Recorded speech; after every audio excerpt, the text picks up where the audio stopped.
Hi, guys, and welcome to Ayahuasca podcast. As always, with you, the host, Sam Believ, and today I'm having a conversation with Richard Grossman. Dr. Richard Grossman, PhD, is a healer, author, and a visionary who blends Eastern medicine, Amazonian shamanism, and sound healing in his work. For over 30 years, he has guided people through transformational plant medicine journeys, focusing on integration, forgiveness, and heart centered living. He's the author of Trust and Forgive, The Medicine of Your Life, and founder of Heart Feather, a space for healing and awakening. Richard, welcome to the show. Thank you. Thank you for having me. Richard, I know you started your journey with plant medicines and healing modalities pretty early, but tell us your tell us your story. What brought you into this line of work? Well, by my book. What got me into this line of work was miraculous, I would say.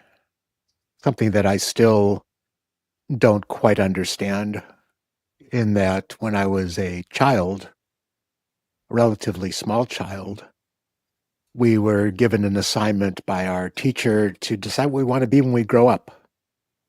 And everybody in the class was saying, like, I want to be a pilot, I want to be the president, I want to be a lawyer, I want to be a fireman, I want to be a police officer, the usual things kids will say.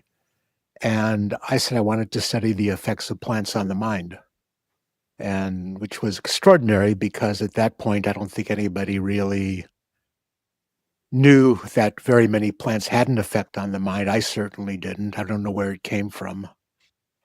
But that started kind of a lifelong fascination with consciousness altering through meditation, through focus, through music, through many things, and ultimately through plants, through fungi. And as I was traumatized as a child, physically traumatized, which led to a great deal of emotional traumatization and other layers of that, I was seeking my own healing first through the plants. And whatever I did, I couldn't really get there. I could get close, I could see the light, I could see what it might feel like to be not traumatized. And yet I couldn't get there. So one day I started working with a friend of mine. He was using various psychedelic medicines and entheogenic medicines, MDMA, 2CB, mushrooms plus MAO inhibitors. And then one day he calls me up and says, well, I just got back from the Amazon. I have some ayahuasca with me. I'd like you to experience this. I think it's the answer. And I thought about it for probably less than a tenth of a second before I said, okay. And a few days later, I had a cup in my hand and I was drinking it and had the most extraordinary experience of my life to that point. And I can't say that it healed me, but it certainly showed me that it was a path towards healing for me. And it wouldn't take one session, it wouldn't take 10, it wouldn't take 20, it would take as many as it took until all the layers of that trauma were released from my body. What I realized also during that first session was, and you have to understand, this was 30 something years ago, more than 30 years ago.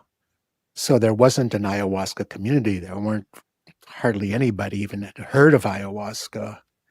And there certainly weren't shamans coming up from South America to give ceremonies. There were no bulletin boards for discussion. There was no Facebook. There was nothing. There was a couple books that mentioned it.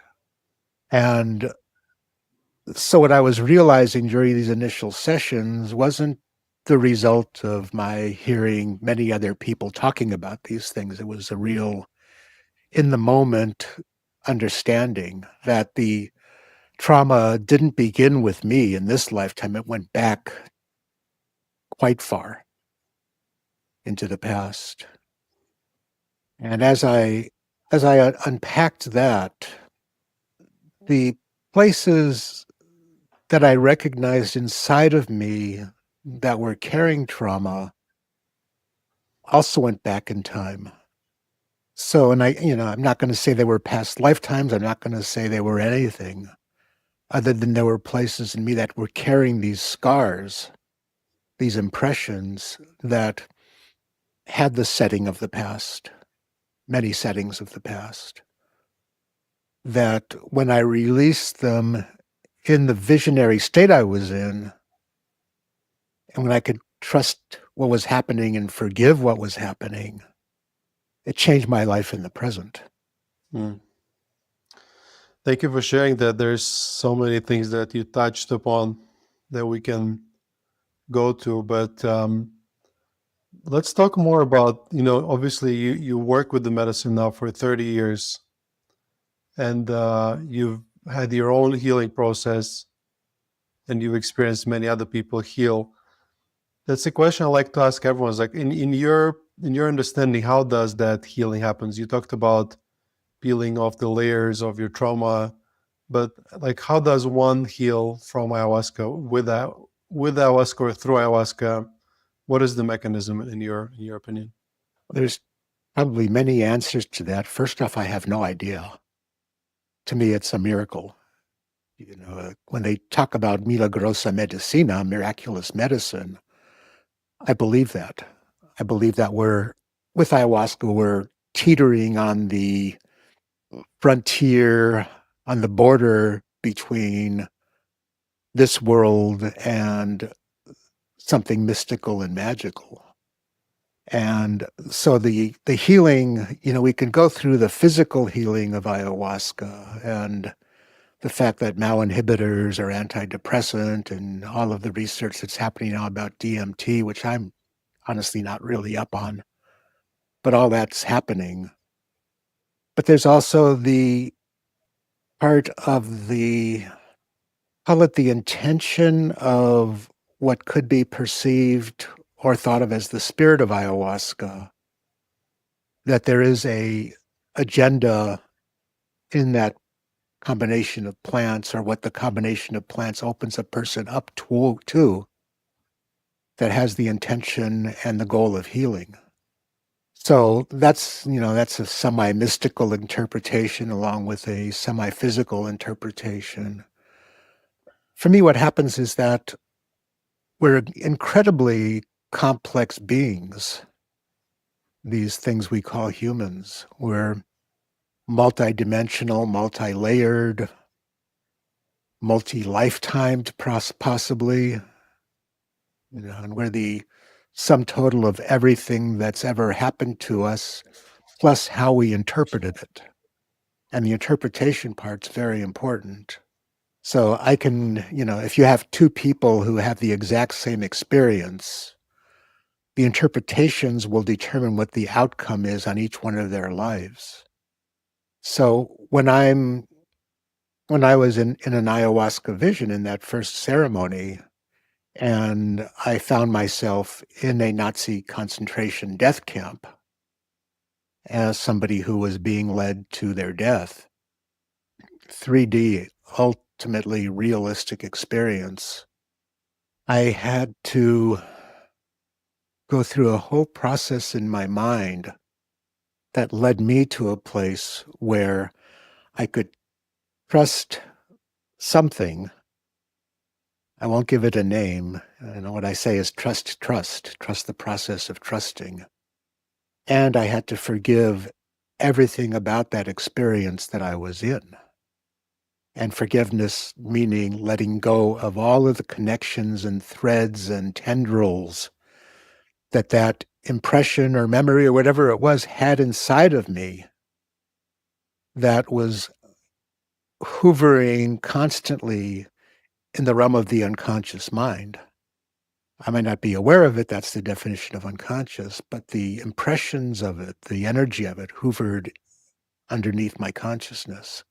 So when the medicine brought it to consciousness, I was given a choice. It wasn't like, okay, Richard, you have a choice now. It wasn't like that. I mean, the choice was in me.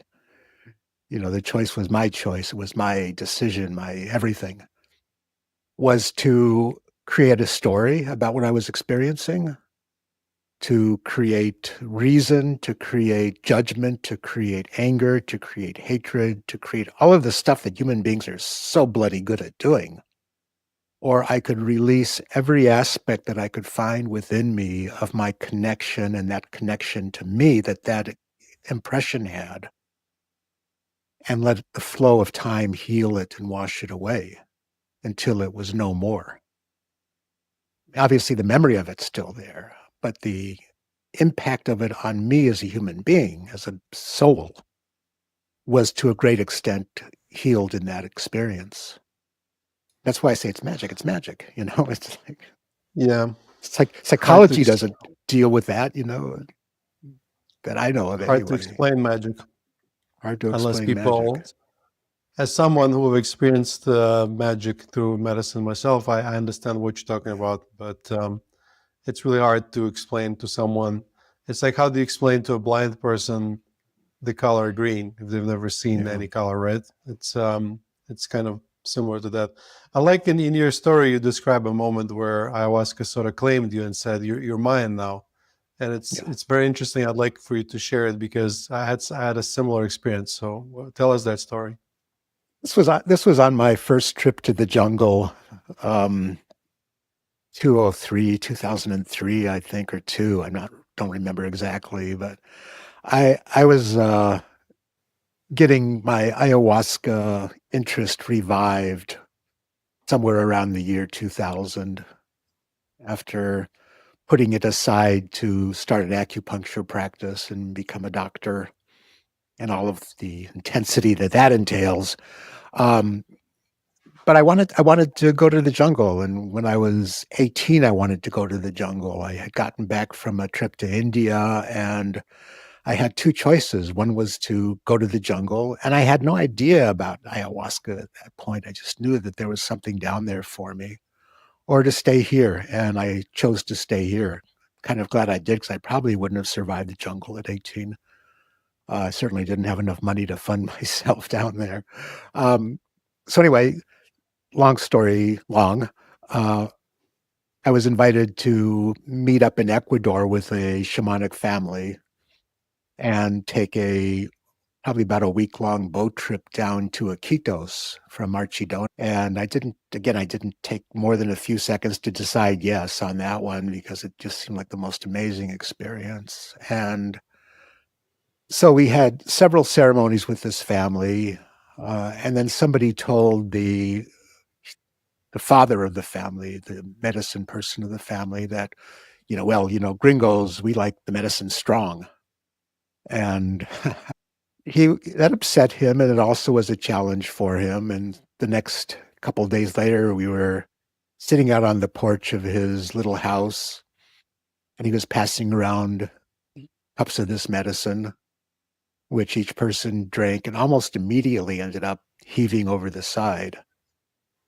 And I was the second to the last person to drink, and then next to me was his son, and I drink, his son drinks, and his son sits down and goes, "Okay, fuerte," which in English is, "Oh, how strong." So I understood maybe 3 or 4 words in Spanish at that point, and I'm like, uh-oh. I wasn't, I didn't by no means was I super experienced with ayahuasca at that point. And all the other gringos are over the side heaving. I'm sitting there, and for some reason, his son and I hooked up mentally, and each one of us had the same thought: is I'm not going to purge unless he does. And we confirmed this the next day. It was hilarious. So we're both sitting there, like, you know, holding in this uber powerful medicine. I think the vines it was made of were over 100 years old. Super powerful. And holding it in, holding it in, holding it in. And I am getting a tour of the spirit beings of the jungle, of that area of the jungle, each one of which is coming up to me in three-dimensional, full-color reality, and looking at me, looking in my soul and saying, "Oh, you're welcome here. We like you. You're welcome here." For an infinite amount of time. I don't know how long that was. And then I became aware of a energy that was external to me, it felt like 1 mile, 2 miles away, this crackling, glowing orb of energy coming closer and closer to where we were. And I'm sitting there, these jungle spirits are still greeting me. It's the most beautiful experience I've ever had in my entire life, and still holding it in. And then this 12-foot, 10-foot tall, half-naked jungle woman was standing in front of me with 2 sets of eyes, looking at me with these 2 sets of eyes, and just beautiful, powerful, feminine energy. And she looks at me and she says, you've been playing on the surface, but now we're lovers. Now you're mine. And I was like, okay, sounds good to me. And that was such a powerful experience. Unique. I've never had anything like that again. But such a powerful, beautiful experience of being welcomed into that world in such a warm, loving, powerful, and ultimate way, like that's it, you're mine. There's no escape.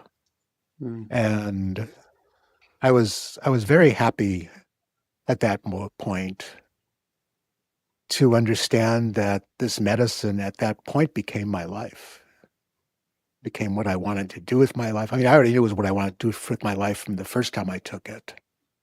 But this was a confirmation of that for me. And, I obviously didn't go out the next day and start serving medicine. It took me a number of years to get there. But it was powerful. Mm. It's very interesting because I've had a very similar story. It was my 7th ever ceremony, and it was my 2nd ever ceremony in the jungle. But arguably the first ceremony in the jungle where I like connected and broke through. I had this period of time where I just couldn't break through.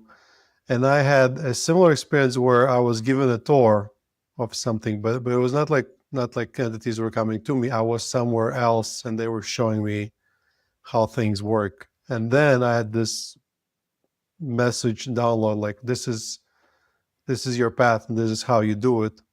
But it wasn't like a spirit told me, okay, you're mine, but it was very clear notion that said, if you have to work with ayahuasca, and if you don't work with ayahuasca, you'll never be happy, which is a little more menacing, but still kind of saying the same thing. Was like, well, this is your path, and like basically there's no other option. Like this is what you should do. So very interesting because there's lots of parallels. And after that, I came back and I synchronistically started organizing ceremonies without even planning it. I've never served medicine.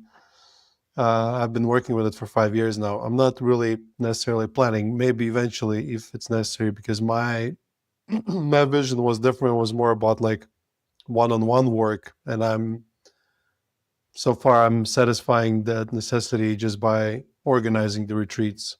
But it's definitely that path, and it kind of found me and just plucked me out of there. But you describe those beautiful visions, right? And people that will listen to this podcast, they will come to drink the medicine for the first time, and they will not see those visions, and they will be disappointed. And I know you talk a lot about that. What is the importance of visions, or maybe we should not focus on visions that much? Yeah, I mean, it's like I said, that was for me a one-timer. I never had another experience like that. Don't think. I can't remember any. Um, Visions are what everybody, all the Northerners love. Most Northerners will chase visions and give great importance to visions. I tend to not think that visions are the most important thing.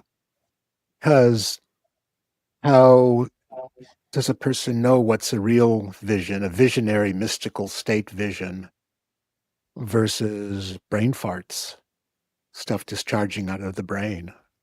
And it takes a lot of experience and a lot of wisdom to understand that there might be a difference, and then to understand what the difference is.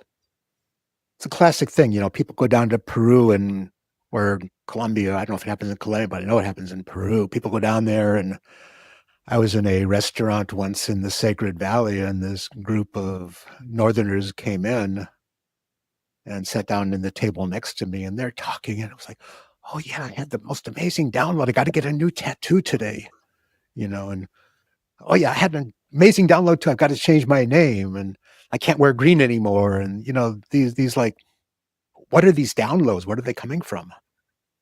And they're just levels of mind, because we don't have in our culture the grounding to know what is mind and what is not mind.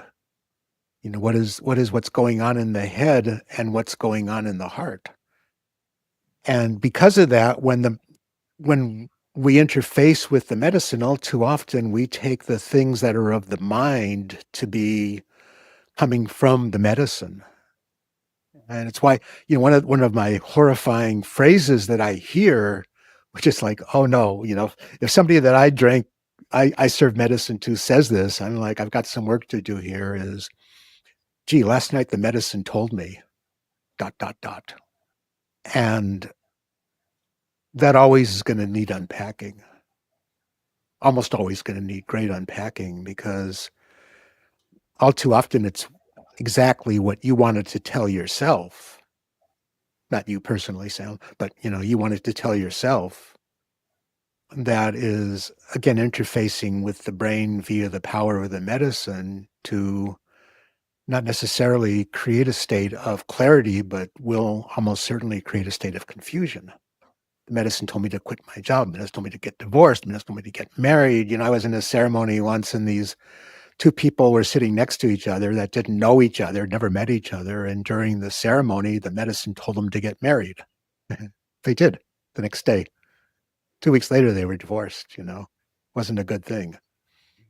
And a lot of pain came out of that. So how do we know what's true and what's not true in these visionary states? And it's known. I mean, this is almost biblical stuff that we can deal with here. What is the still small voice of God within? Does it speak English? Does it speak Spanish? Does it speak Quechua, or Shipibo, or Hebrew, or whatever? What language does that small, beautiful voice of love that's in the heart speak? It doesn't speak a language, human language. The mind speaks human language. So if something comes to me in words, I'm going to be suspicious of it. With the exception, there's certain exceptions here. Okay. If it says to me, Richard, you're a lazy dude, get up and exercise every morning, or you're going to have a heart attack in 10 years, I'm going to listen to that. I'm going to put that into practice. Number one, because it'll be good for me, whether it's coming from medicine or coming from spirit or coming from my mind. Number one, it's going to be good for me. And number two, I need it. So that's categorically different than, well, Richard, we've recognized on the spirit realm that you're incredibly special. We're calling you in for the work you have to do for the rest of your existence. And it'll make you into a great human being. Everybody will respect and worship you because of this. That's bullshit from the mind. That's ego inflation. So in a culture where we're not taught the difference, it behooves a person to walk that pathway very carefully with great intention and intelligence.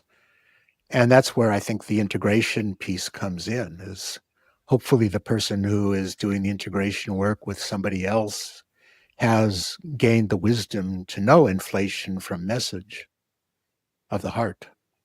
Yeah, the whenever something is ego based and is very attractive for you to receive, then I would question it as well. Yeah, Because exactly. if it tells you, "Oh my God, you're the reincarnation of Jesus," and you really like the idea, that people kind of grasp to it, but it doesn't mean the information is wrong. It just might mean a lot of different things. You just have to try and interpret it, not just take it directly. Um, you talk about, you use poetry in your ceremonies, which is very interesting. Can you tell us why, and specifically Yeah. which kinds of poetry, and at which point of time? Yeah. I don't exactly recall the first time it happened, but I know that I had been reading various books on Sufi poetry in particular. And then one day I'm in ceremony and I'd pick up a piece of paper I'd written a poem on and I read it to the group. And the next day, everybody was talking about how incredibly beautiful and powerful it was and how it brought understanding to them of what they were experiencing. So I think a lot of times, especially people go into ceremonies and they hear somebody singing in a foreign language they don't understand. And, it's a whole ritual they don't understand, especially in the beginning, of course, not so much when you've done it for a while and you might have learned Spanish or you speak Spanish as a native or any one of the jungle languages that you might be working with. But, there's this place of almost a fracture between the experience and the understanding.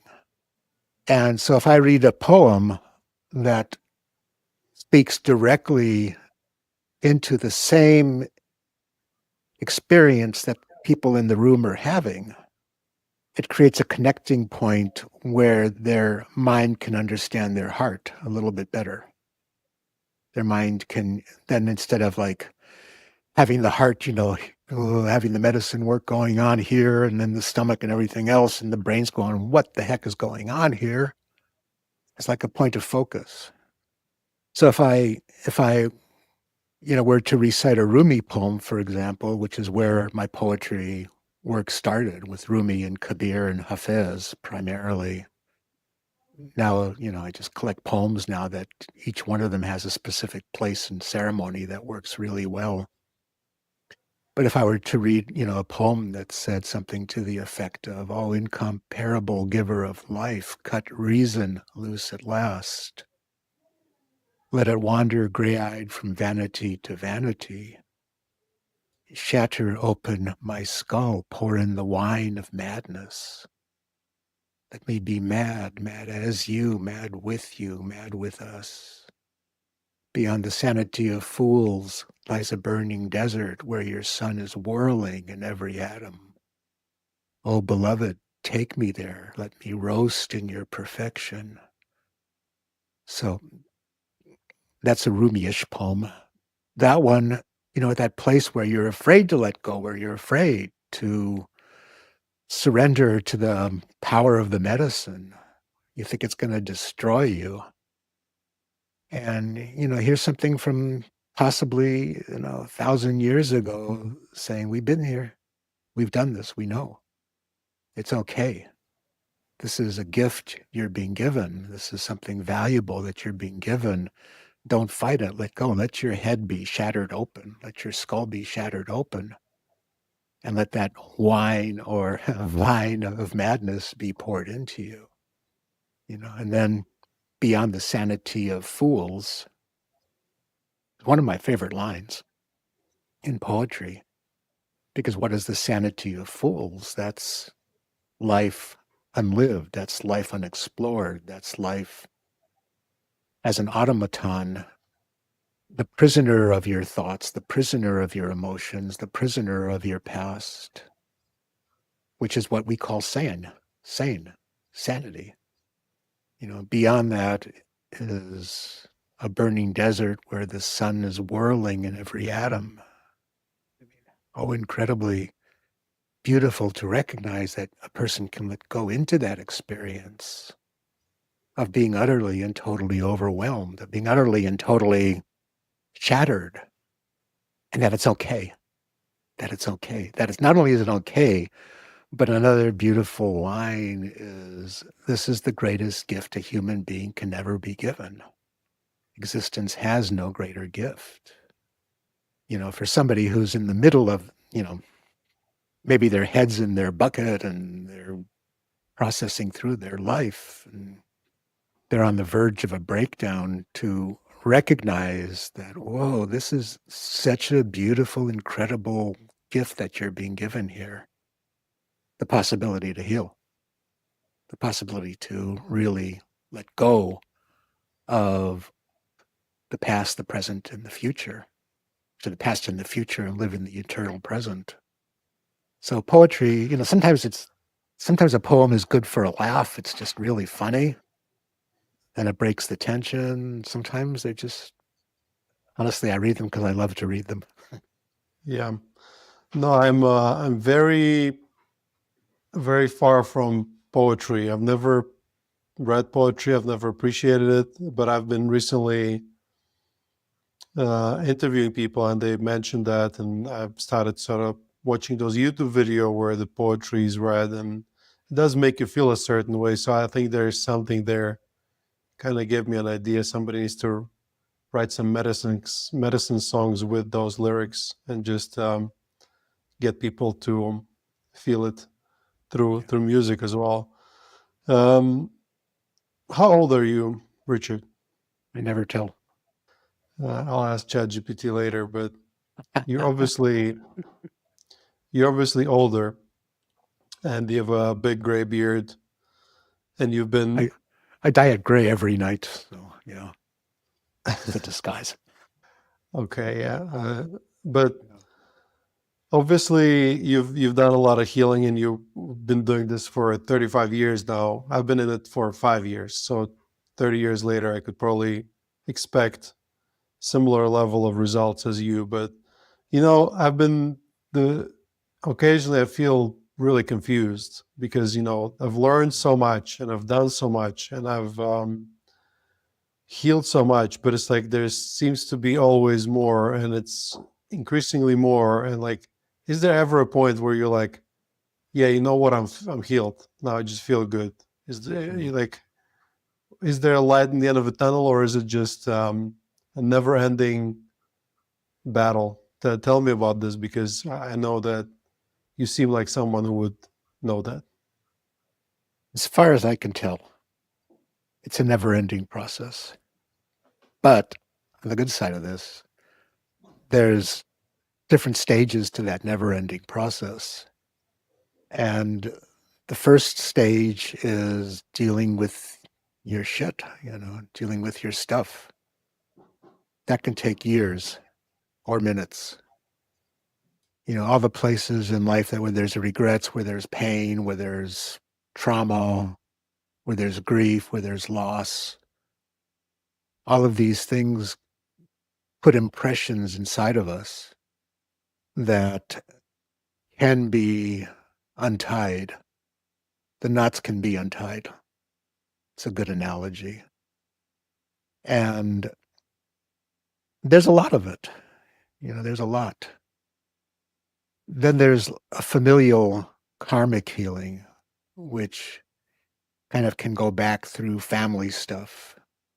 I've had experiences where I healed my ancestors.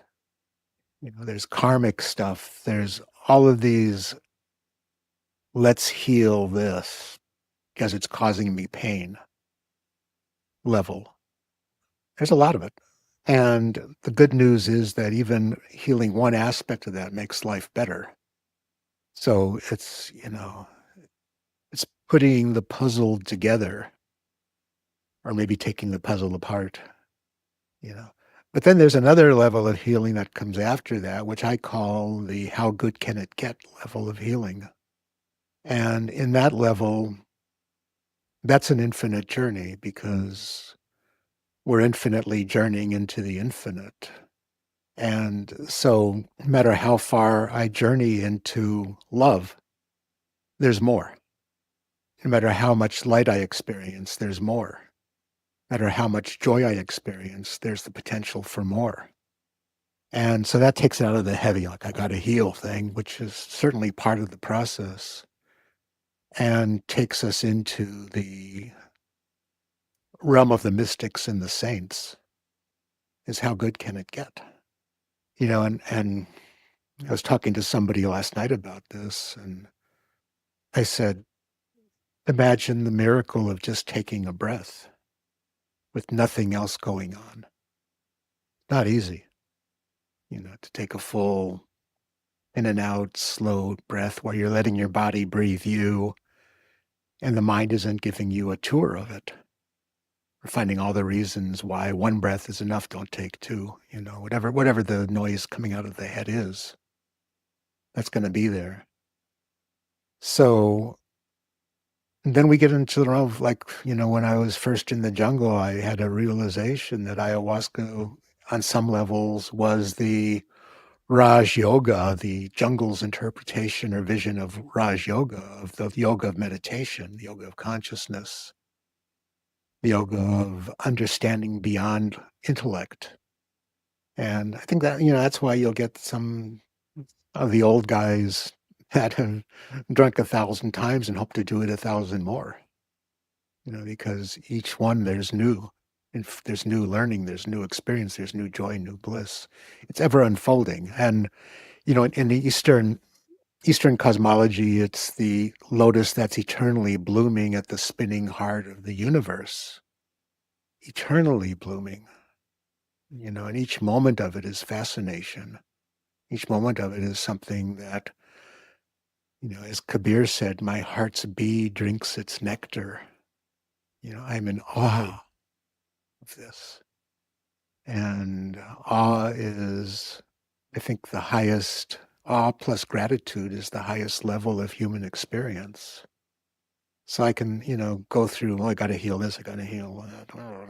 It's horrible. I have to puke again, Then I think there's a breakthrough point, and it could happen instantly. It could happen anytime. It's not like it's linear and it's going to take a certain amount of time for it to happen. It can happen anytime of poof, the universe opens up, love opens up, understanding opens up, peace opens up. And then you're in a place where the medicine goes from being, beating you over your head to get the shit out to dancing with you in an eternal dance, because it's the eternal dance of your own soul. Medicine is the gatekeeper, not the gatekeeper, but the key in the lock. Some people don't even need the key in the lock. Their door's already open. I'm not saying everybody needs to drink ayahuasca, but that experience of releasing and letting go and allowing the light to take over, allowing the power of love to take over, that's an experience that every human being should have. Change the world overnight, because we certainly live in a world that lacks love. Yeah, definitely. That's what makes me, and I'm sure many other people, work with the medicine and try and bring more people to the medicine, because of just how quickly it can make you feel that even if it then fades away, still it's totally worth it. I think nobody should die before having experienced that connection and that love through the medicine or through other ways. I like this conversation because what it does for me is your sort of more mystical, more poetic view on the medicine makes me want to drink again. I drink. So I run a retreat center called Lawira, and we do 3 retreats every month, and receive quite a lot of people here with the Colombian tradition. I don't serve the medicine, but I basically organize everything around it. And I don't know since when, but I've decided that I'll be drinking medicine once a month, and I've been doing it consistently for years now. But still, sometimes there's this feeling of resistance. It's like, do I really want to And this view on the medicine, the more poetic, more mystical view makes me want to, I almost can't wait for the retreats to start. It's in a few days, so I can drink again. And I'm hoping to start drinking more medicine, because I think I'm ready to go to this next phase where it's how good can it get? Because I've never went there, because there's this importance of integration, and up to now I wasn't able to integrate because my ceremony is over and I've tons of work because I'm responsible for other people, and our team is now close to 50 people, so it's there's a lot of stress. So I haven't been able to like, okay, this is time for me. But now I'm in the position where I'm hiring some people, and I'll be able to hopefully integrate and walk the talk. So I'm excited for this this stage, and this conversation is really helping. Speaking of like working with the medicine, you obviously serve the medicine as well. I know you don't like calling yourself a shaman, but we do have this epidemic of people that come and drink the medicine and they want to serve it almost immediately. Like, and I mean, there's probably nothing wrong with it. As I like to say, don't confuse the letter, the invitation letter to study in the university with a diploma. So it's like, in your opinion, if someone gets that calling, what is the responsible way for them to get to the point they can serve the medicine, but without, let's say, hurting anyone, and doing it properly? What is the protocol? That's a good question. I'm still working on that. Let me just back up for 1 second and just a suggestion, try drinking small amounts of medicine and then really using the force of your own intention to meditate with a small amount of medicine. So it's not dramatic, but you can use it gently.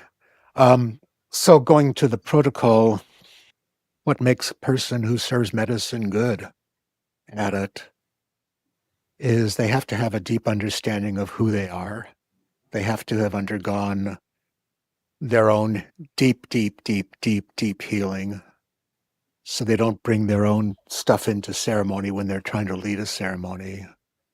What I noticed when I was in my Amazon years is that of the people that I participated with, of the people that I drank with, some of them were incredible musicians with their magicians with their Icaros and the plants and stuff, but they had very little logical sophistication, I would call it. They didn't understand the mind. They didn't understand the difference between mind and heart. And they had not necessarily done their healing work because their work was all about learning how to be a shaman, curandero, whatever. So when the northern mind comes down into that, I think there's a good opportunity, or there was. I think it's changing now because there's a lot more sophistication now. But there's the necessity for people to do their own deep inner work. I think that's the most important thing I'm trying to get to. Is if you haven't done your deep inner work, you're not clear. You're not going to be clean. While you're singing your Icaro, you put your own desires and intentions and ideas and thoughts and concepts into it. And we certainly have heard horror stories about what the results of that can be, of people starting ayahuasca cults and horrible things happening in ceremonies. So I think that's number one, is do your own work. Number two, I think one of the things that I think is necessary, and I'm really thankful that I've had this, is learn about the human body. Learn at least basic physiology and anatomy, or at least basic pathology, so I can know if somebody's having an anxiety attack or a heart attack during ceremony. So I can know if somebody's liver is going into a crisis, or if they have a gas pocket in their, transverse colon that's causing them a lot of pain. So understanding, illness, understanding health, I think is really important. If I were to start a school for leading ceremonies, it would have a concurrent Western medicine thread going on of anatomy, physiology, pathology, biology, things like that. I think having musical skill is incredibly important, or an innate musical skill, because singing an Icaro is much more than playing on a guitar and singing some words you got off of YouTube, or Spotify or whatever. That it's a quality of soul. Having a sitting meditation practice, I think, is incredibly important. And being under the tutelage of somebody who could be considered a master is also very important, or can be very important. And eventually, if you go back far enough, the master didn't have a master and they learned it on their own. And I think that's possible for people now, but that's a much trickier path.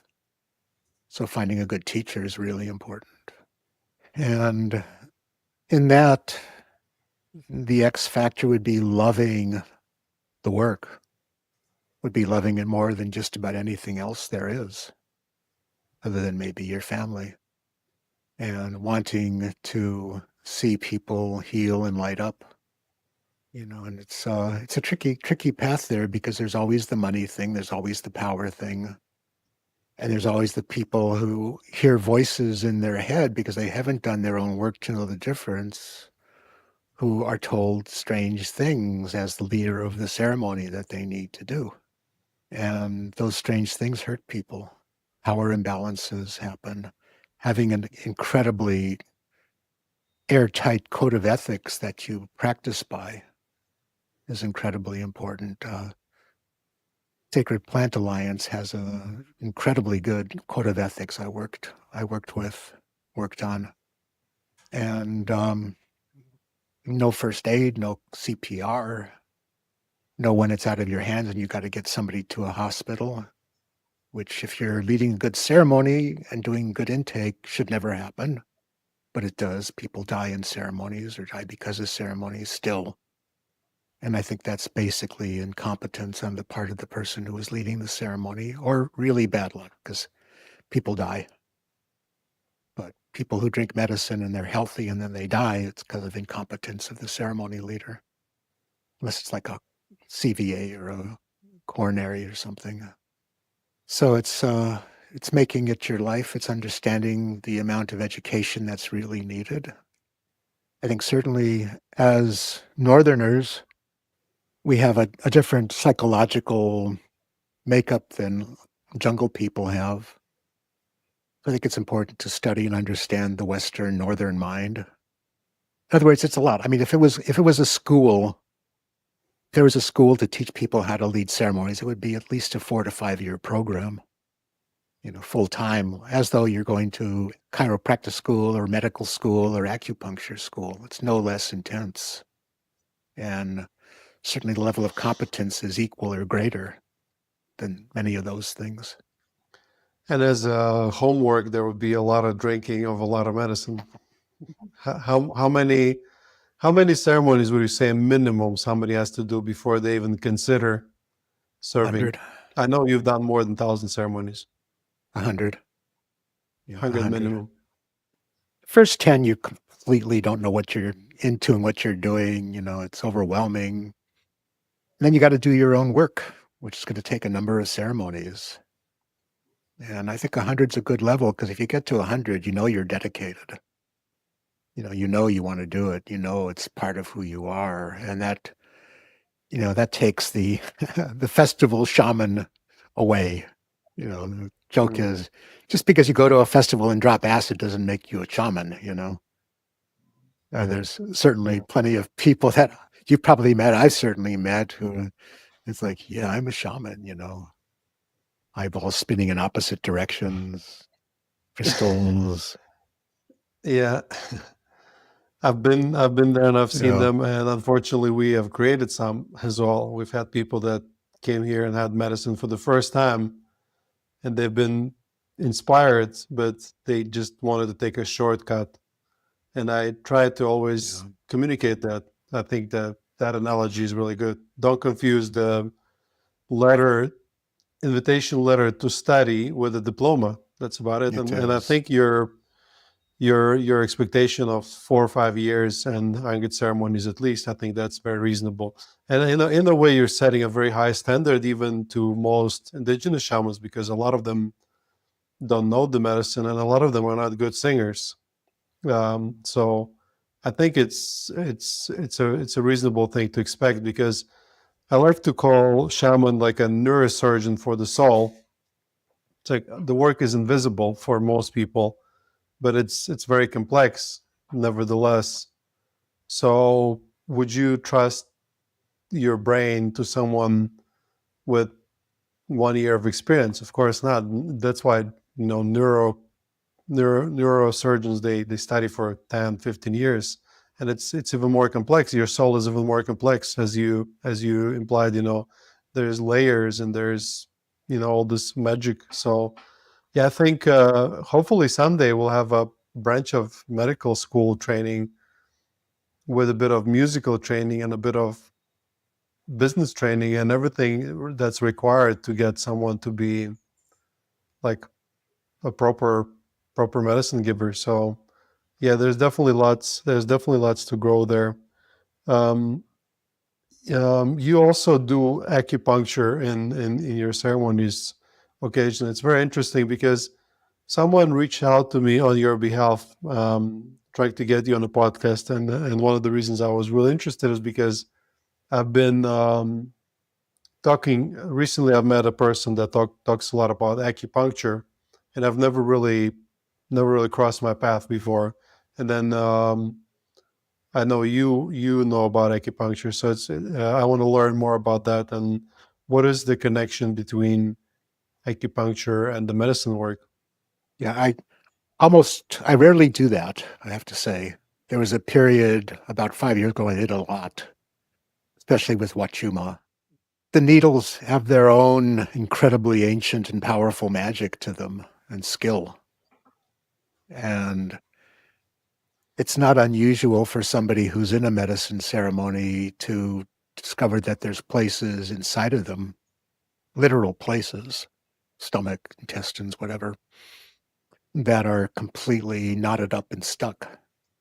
And some carefully placed needles at the right moment can almost immediately free up and balance the energy in a person's body.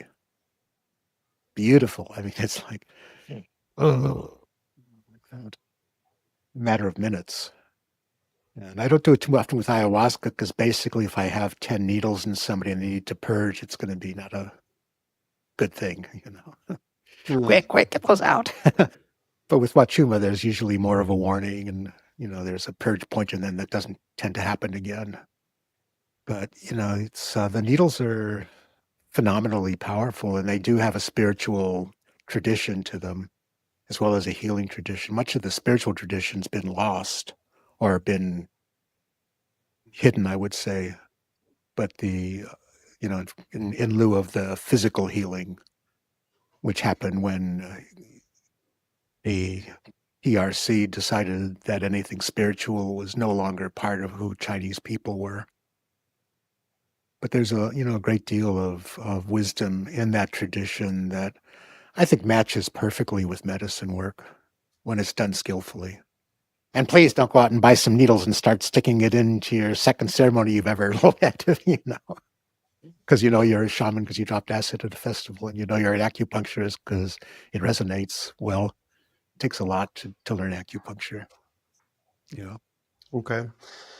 um, but yeah, tell us more about acupuncture, as in what you know I mean, it comes from the Eastern tradition, right? Yes. You said you do it in the ceremony. I'm kind of considering to trying it for the first time soon. Can psychedelics increase the efficiency of your acupuncture results, and what are the results someone can explain for acupuncture for somebody that, like, I literally know nothing about it? Yeah. Yeah, I mean, acupuncture's it's the same idea. It can work on physical illness. Um, it can work on pain. Musculoskeletal pain is certainly what most people get acupuncture for these days. But it can also work on physical illnesses. The idea is that it's complex. I mean, I can't explain it in 5 minutes, but it's complex.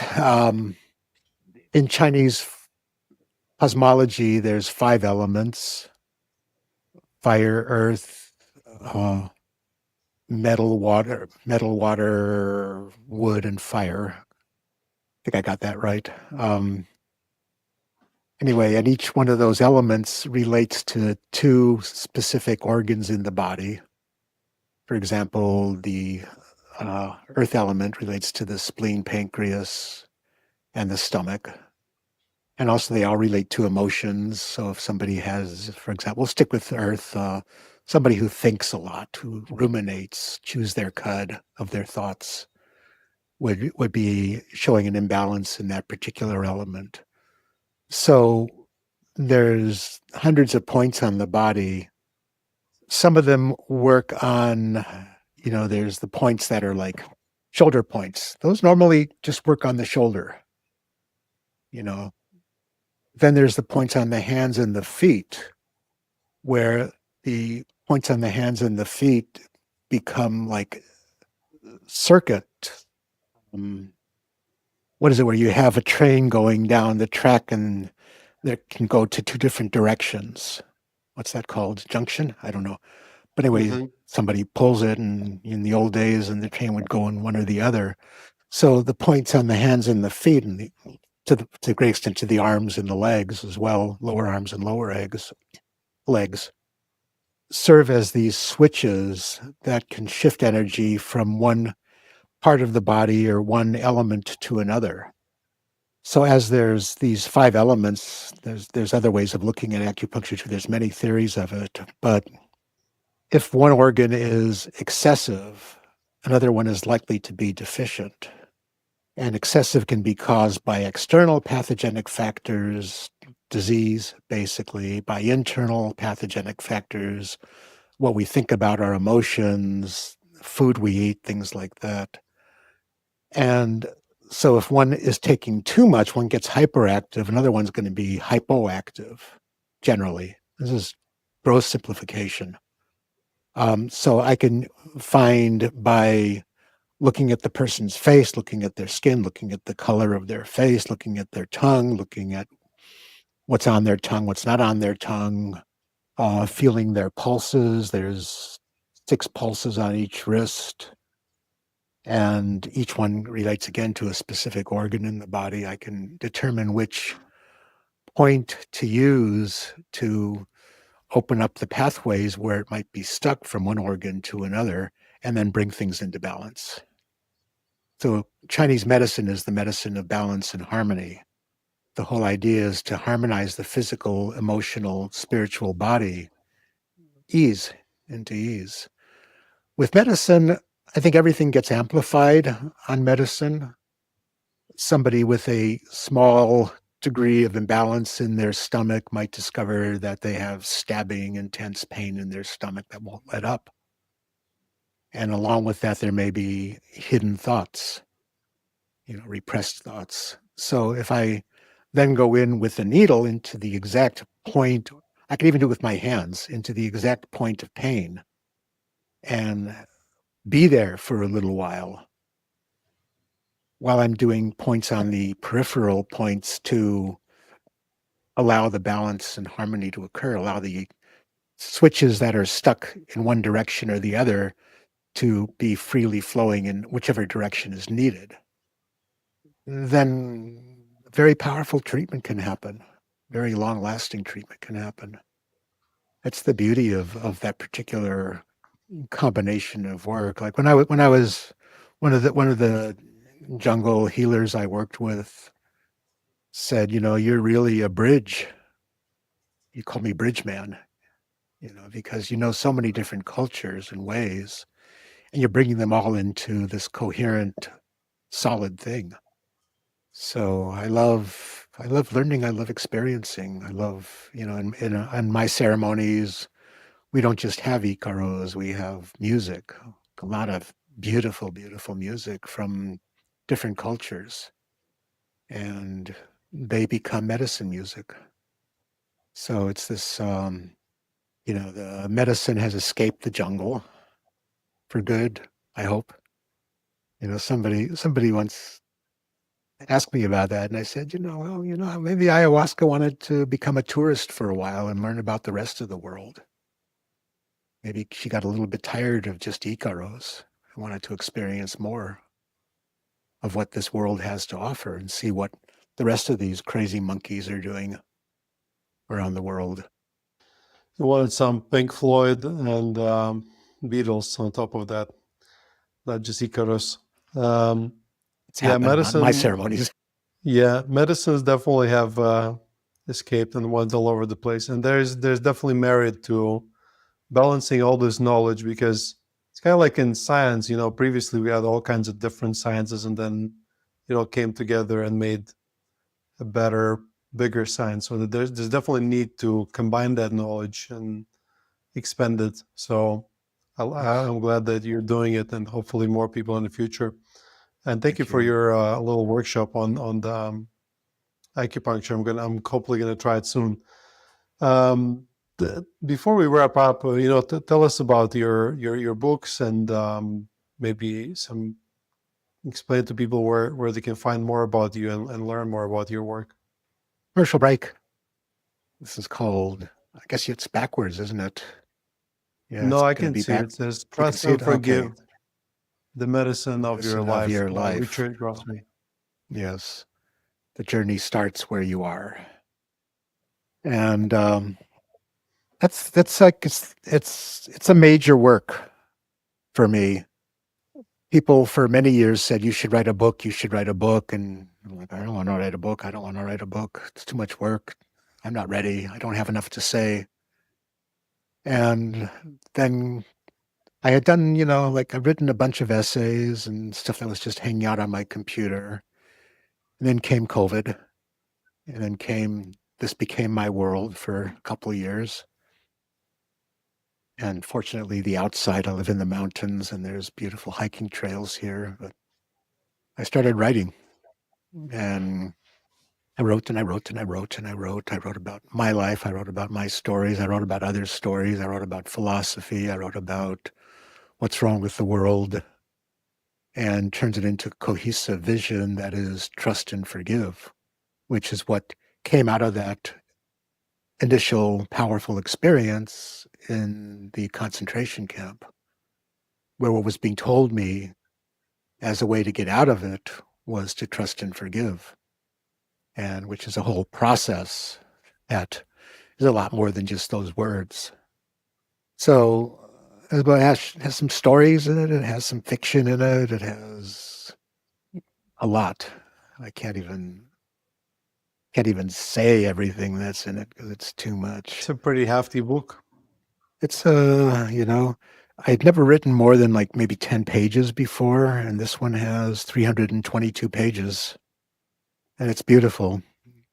Everybody I know who's read it has gotten great value out of it. Some people have read it 3 or 4 or 5 times because it has that ability to unveil layers as you're reading it. It even has a lot of footnotes. There's footnotes. For people like me that don't know how to read, is there an audiobook version? There should be an You should audio version. I'm you should guilty. make one. It's like I stopped reading books like 10 years ago. I'm just full audio. It's just Yeah. for some reason I enjoy it more. Even like the information absorbed is better. I think you have a pretty good voice. You could voice it yourself. You have a nice microphone. Maybe next time COVID comes back, you can do that. Hopefully No. not. No, I should. I'm working on another book right now. I finished this one, which is nonfiction, except for 3 stories, which are fiction. And I'm working on a fictional novel now that's ayahuasca based as well, Hmm. that I'm probably 3/4 of the way through. So it should be published hopefully by spring. Sounds Yeah. interesting. Well, Richard, thank you so much for sharing. Thank you Oh, for your story, all the knowledge. it's on Um, Amazon, has it? yeah.